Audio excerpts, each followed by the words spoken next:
Welcome to the channel, guys. I want to talk about some cool features under the hood of my 2019 F250. So right off the bat, we got the 6.2 liter gasoline V8 engine. Pretty good engine, pretty much best in class everything when it comes to a gasoline engine. 6.2 liters. I believe it's got 430 foot-pounds of torque right now and 395 horsepower.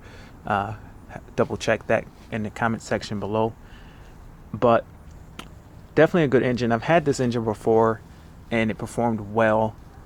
No complaints there. The previous one that I had a little bit of an oil consumption problem, but it was addressed with a valve cover update.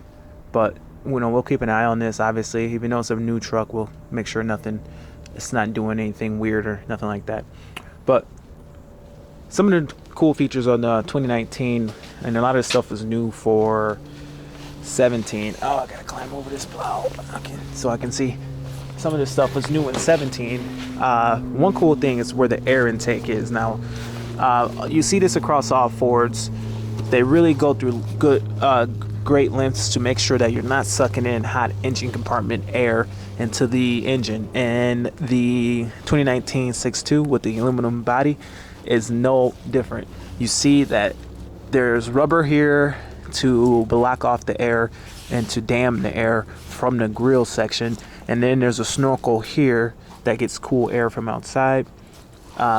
Ford did a good job with this design, like they did with the F-150s. So air comes in through the grill and gets funneled up through here, through these passages, and blocked off from just going inside the engine. Boom, right into the intake. So I like that design. Keeps cool air down the intake. Very good design. Pretty high up, so it doesn't run a lot of risk of hydrolock. Having an air intake low, you can suck in water. But some of the features that you can order on your 250s if you want, or this is things that I ordered.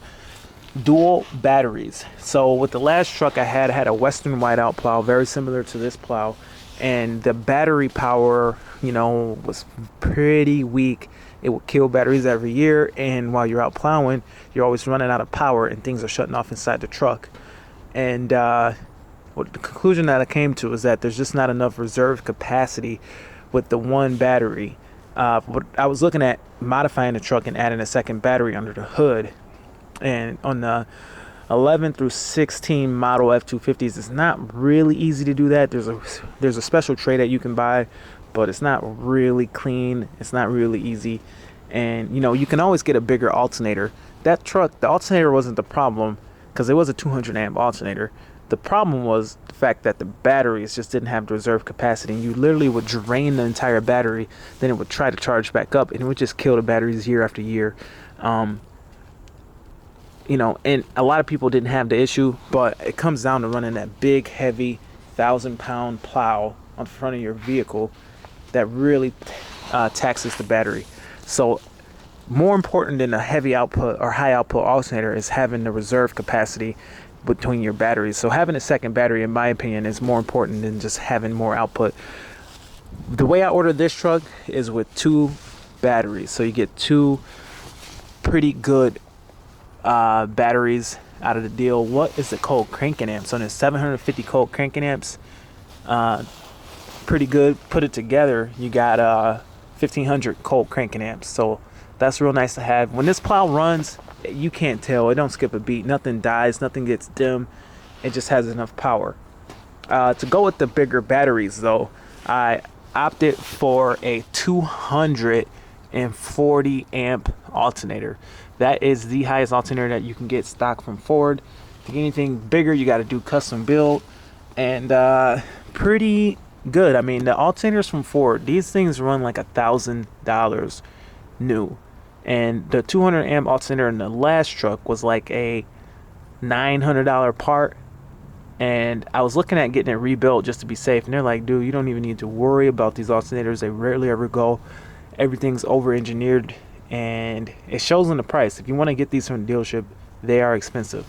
So, but on this one, I upgraded the alternator to 240 amps, which should be plenty. I mean, 200 amps was enough, but now 240 is just to be safe.